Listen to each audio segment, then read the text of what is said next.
네, 오늘은 욥기 29장으로 말씀을 전합니다. 욥기 29장은요. 욥의 마지막 긴 독백 중에 첫 부분이 바로 오늘 본문의 시작입니다. 29장부터 31장까지가 욥의 독백으로 이제 구성이 되어 있는 것인데요.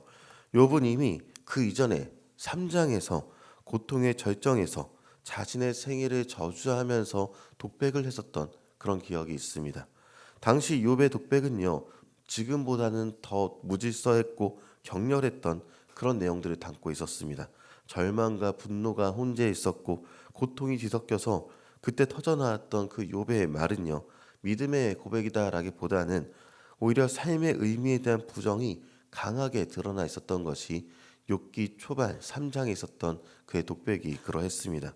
그럼 3장에서의 독백과 현재 29장에서 시작한 독백의 차이가 무엇이 있을까? 이것을 좀 봐야 하는 것인데요. 오늘 본문인 욥기 29장에서의 욥은요.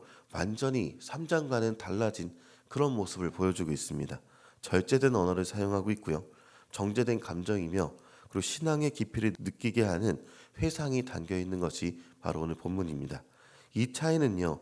단지 시간이 지나서 감정이 정리되었다가 아니라 그가 친구들과의 긴 논쟁을 지나면서 그렇게 겪게 된 내면의 변화에서 비롯된 것이 오늘 독백의 시작인 것이죠. 친구들은 욥의 고난을 인간의 죄에 대한 하나님의 공의적인 심판이다라고 해석했고 욥을 정죄해 왔었습니다. 그러나 욥은요, 이 논쟁을 통해서 오히려 자신의 내면을 더 깊이 성찰했고 정리를 했으며 하나님의 주권과 은혜에 대한 믿음을 더 굳게 붙들게 된 것이 바로 오늘의 내용인 것입니다. 욥은 인간의 말 속에서 길을 찾기보다는 하나님과의 관계 속에서 진리를 붙드는 것이 맞다라는 것을 분명히 깨닫게 되었다는 것이죠. 그러자 욥의 언어는요 깊은 통찰이 생겨나게 되었고요. 신앙적인 감각 자체가 깨어났고 기억의 깊은 우물에서 은혜를 길어 올리는 영적 자산이 드러나는 것이 이제 시작이 되는 것입니다. 욥기 29장은요 과거의 회상들로 가득한 모습입니다. 반복되는 표현들이 있죠. 바로 그때에는 이라는 말입니다.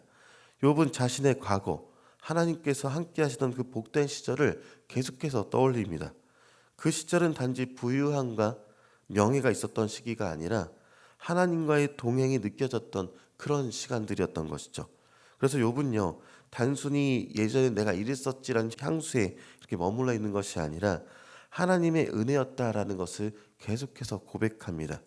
2절을 먼저 같이 한번 읽어보면요. 어떤 내용인지 알 수 있게 되는데요. 나는 지난 세월과 하나님이 나를 보호하시던 때가 다시 오기를 원하노라. 네, 그리고 5절에도 이어서 같이 한번 읽어보겠습니다. 그때에는 전능자가 아직도 나와 함께 계셨으며 나의 젊은이들이 나를 둘러 있었으며 아멘. 네, 욥은 과거를 회상하고 있습니다. 단순히 좋은 날들을 아쉬워하는 것이 아니라 그 시절 하나님의 은혜가 얼마나 충만했었는지를 기억하면서 그 은혜를 지금의 고통 속에서도 다시 한번 되새겨보고 있다라는 것이죠. 신앙이란 바로 이 기억에서부터 시작되기도 합니다. 신명기 8장 2절에는요. 하나님이 이스라엘 백성에게 내 하나님 여호와께서 이 40년 동안에 내게 광야길을 걷게 하신 것을 기억하라. 이는 너를 낮추시며 너를 시험하사 내 마음이 어떠한지 그 명령을 지키는지 지키지 않는지 알려 하심이라. 이렇게 말씀하고 있습니다. 기억하지 않으면요. 우리는 지금 어디에 서 있는지 알 수가 없다라는 것이죠. 기억은 과거에 대한 감상으로 끝나는 것이 아니라 현재를 바라보게 하는 마치 렌즈와 같은 것입니다. 욥은 과거의 은혜를 회상하면서 동시에 자신이 그 은혜 속에서 어떠한 삶을 살았는지도 같이 함께 되새겨 봤던 것입니다. 단지 복만 누렸던 존재가 아니라 그 복을 나누었던 사람이었던 것이죠. 그래서 15절부터 보면요. 자신이 보지 못하던 사람의 눈이 되었다고 얘기하고요. 다리 저는 사람들에게는 두 발이 되어줬다라고 얘기합니다. 그리고 가난한 사람에게는 아버지가 되어 주었고 낯선 사람도 돌봐주었음을 계속해서 말하고 있다는 것이죠. 그리고 그는 악인의 턱을 부수었고 그 이사이에 물린 희생자들을 건져주었다라고 회상하기까지 합니다. 우리가 잘 아는 헤세드의 그 자세로 인자, 신실한 사랑의 자세로 주위 사람을 돌보았다라고 회상하고 있는 것이 바로 욥의 모습인 것이죠. 히브리어 헤세드는요 하나님의 인자, 신실한 사랑, 언약적 자비를 뜻하고 있습니다.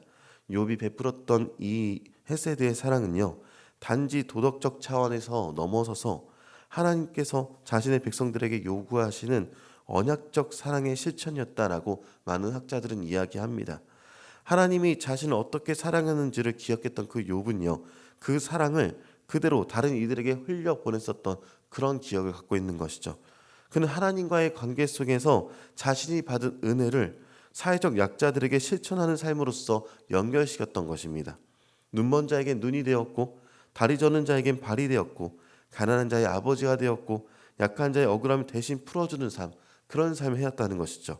그런데 욥은요, 내가 그 일을 주체적으로 행한 것이 아니라 그때에 하나님께서 자신을 이끌어 주셔서 그때 기쁘게 일을 했다라고 회상하는 것입니다. 이제 한 가지 질문이 우리에게도 오게 되는 것이죠. 우리가 이 땅을 떠날 날이 오게 된다면 과연 우리는 어떤 삶을 회상하게 되는가? 거기에 대한 문제입니다. 오직 나만을 위한 삶이었다면 그것은 참으로 어쩌면 비참한 그런 인생일 것입니다. 그러나 나를 통해서 누군가가 위로받았고 가난한 자가 도움을 받았으며 연약한 자가 힘을 얻었다면 그것이 바로 헤세드의 삶이면서 하나님이 기뻐하시는 삶이다. 이것을 얘기하는 것이죠. 욥은 인생의 가장 깊은 어둠 속에서 과거의 은혜를 회상했고 그리고 그 기억을 통해서 다시 하나님 앞에 서고자 했습니다. 그가 기억한 것은요, 단지 좋은 시절 복된 날들의 추억이 아니라 하나님께서 함께 하셨던 임재의 순간들을 기억했던 것입니다. 그리고 그 은혜 속에서 자신이 행했던 햇세대의 삶, 곧 하나님께 받은 사랑을 이웃에게 나누는 삶이요, 이건 역시 떠올렸다라는 것이죠. 이것이 바로 신앙인의 삶입니다.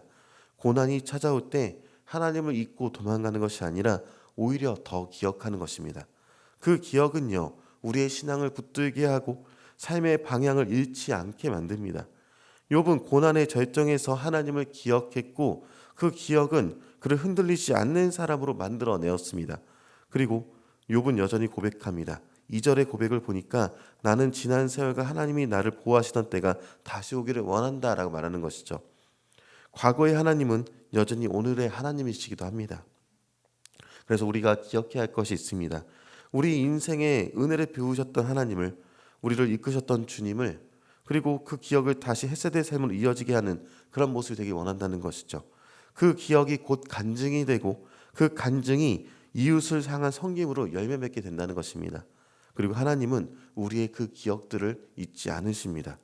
디모데후서 2장 8절에서 바울이 디모데에게 한 당부가 있습니다. 그 당부가 우리에게도 하는 당부가 되길 원하는데요. 제가 잠시 읽어드리겠습니다. 내가 전한 복음대로 다윗의 씨로 죽은 자 가운데서 다시 살아나신 예수 그리스도를 기억하라. 네, 무엇을 당부했습니까? 예수 그리스도를 기억하라라고 합니다. 우리가 기억할 것은 바로 예수 십자가의 길이다라는 것이죠. 이를 기억하면서 우리는 날마다 십자가를 지면서 우리의 고통과 고난 속에 있을지라도 그 십자가를 기억하면서 다시 희망을 얻고 소망을 얻으며 예수님을 따르는 그런 모습이 되기 원합니다.